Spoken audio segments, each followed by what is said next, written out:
Hello everyone, this is Scott Weatherly, your regular host on my own today, just dropping you a little bit of a taster of what we are doing on Patreon. In every episode, we cover an extra film, but there's so much more on the Patreon. Julie and I get together and we talk about additional films linked with that main feed. So I wanted to give you a taster to see what's over there. The more discussions we're having, what we're thinking, what we're talking about, so you can then go over there and check it out. Check out our Patreon. Just for $5 a month, you get all these extra podcasts.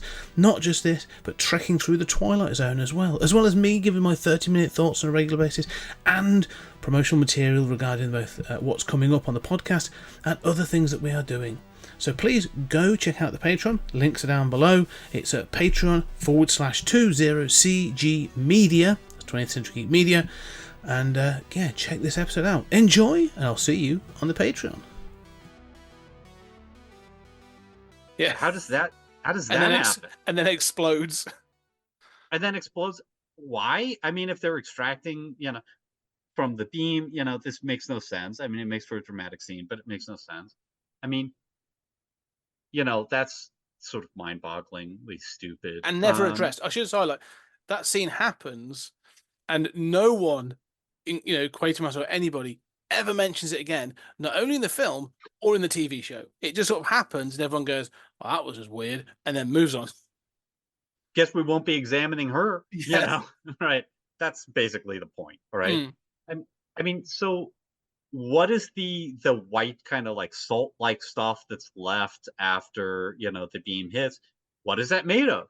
Nobody ever analyzes it. Nobody ever tells us, at least in the movie version.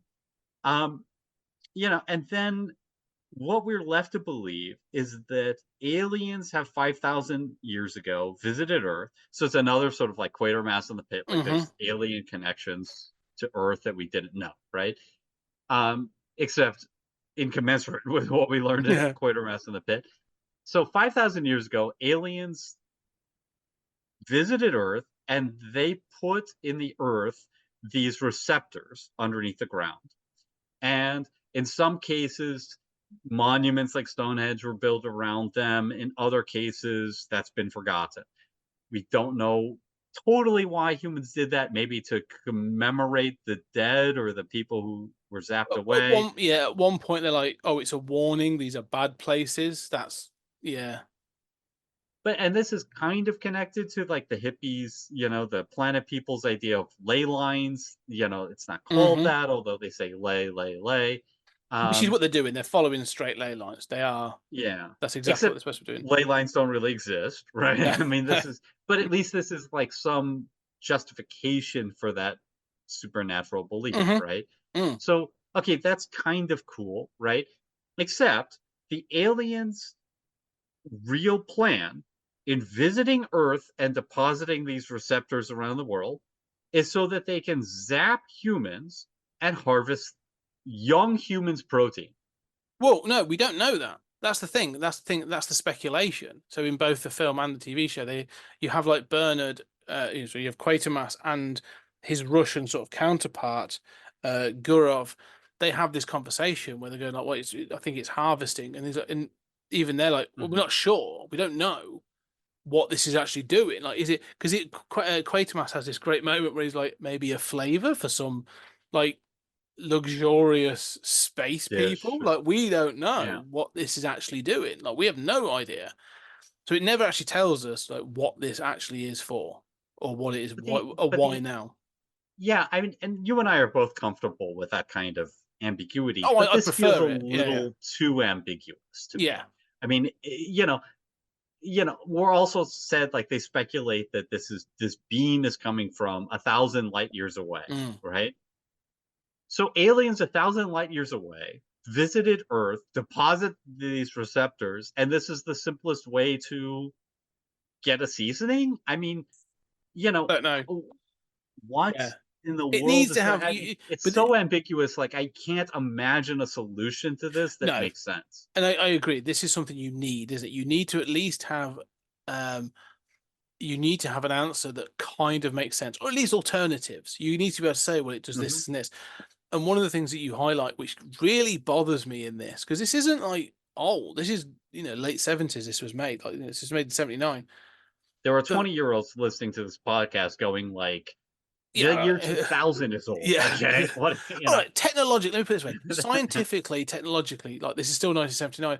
No one takes a sample of that powder, as you say, that is left, and says, "Let's analyze it and see what is in there." Because I'm pretty sure there'd be, if I was writing this, there'd be a scene where they analyze it and be like, "I can determine these are human proteins. These are this is what's missing." Mm-hmm.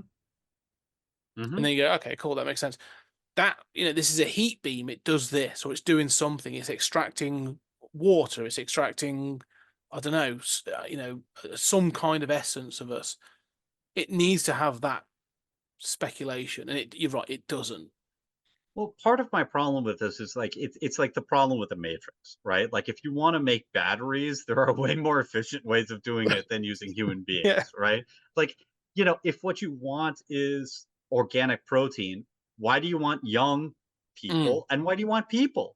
Like, they're a stampeding, they're like, gazelle herds and stuff, you can target. I mean, and you can generate proteins in a lab, like I can't imagine what the answer to No, this is. this whole thing needs to change to really work. Because the other thing as well is we don't, at no point do we understand why the young are being attracted to these places. They're saying like there's something calling them here. They're being sort of brought, and then it's a congregation. I mean, the biggest one being Wembley Stadium, in later in the film, but no one explains why. Like, no one sort of says the thing, because it gets weirder. That when they try to the end of the film is that they are going to instigate a beam. So they kind of figure out that they are triggered by, like, well, it waits for a certain amount of people to get there and then it will trigger the beam. Okay, so you need to bait the hook and then the beam will come, and they're going to let off a 35 megaton nuclear weapon in the English countryside to It's teach the just lesson. so insane. Yeah. I mean, okay, so I have to stop you and ask two questions, right? Number one is, if it's true, I mean, they're going to simulate the scent of a million humans. I Right. don't know how you're doing that. I don't, there are It gets weirder. tons of I want to components. tell. I want to tell you about that. I'm going to explain Okay. that in a second. But go on. Second question. Okay, so I mean, I've got a number of questions. I'm not even on the first. The first question is, if it waits till a number of people are there, why did it strike the scientist's home? Because there was because it didn't. There was a group of people in the Stumpy Right. Stones. They were too How close. many people though? Like, Oh, it was about 70. It's not a big group okay, compared to right. So others. you don't need 70,000 people, No. or a million people to attract. I mean, I know that's to really bait the hook, but it seems like these aliens are willing to, to disintegrate really small numbers. Yeah. Okay, so go ahead with the pheromones and the scent thing. Right. How does Oh, it doesn't work. It's stupid, and I want to explain how much more stupid it is in the series.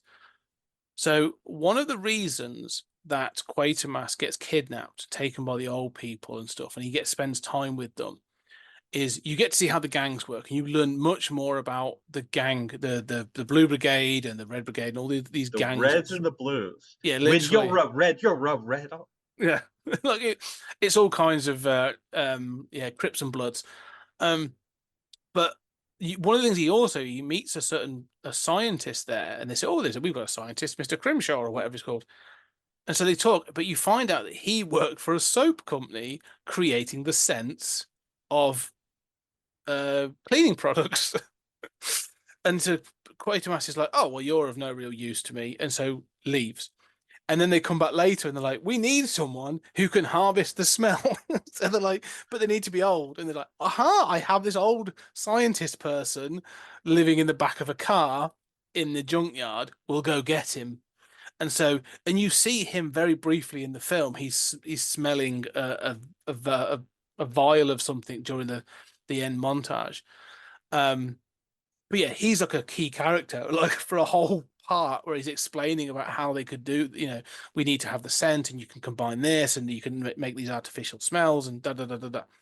So it makes no more sense in Doesn't the work series. that way, No, right? Like no, doesn't companies work. take years to develop a scent that Yeah, to human noses yeah, is imitating like lilac or whatever, right? exactly. Like the complex scent of a human. How do you know what is the thing that's attracting them out of everything? I mean, so they call everything, don't they? Because they talk about using body heat, sound, the scent, and all this other stuff, and it feels a little bit desperate. And this is probably some of Neil's worst writing, I think, where it's sort of like, this feels really kind of loose and messy, but it is what it is. So my second question after the scent one, or after the scent and aren't they blasting small numbers anyway? Mm-hmm. My second question is, how the fuck is this atomic bomb going to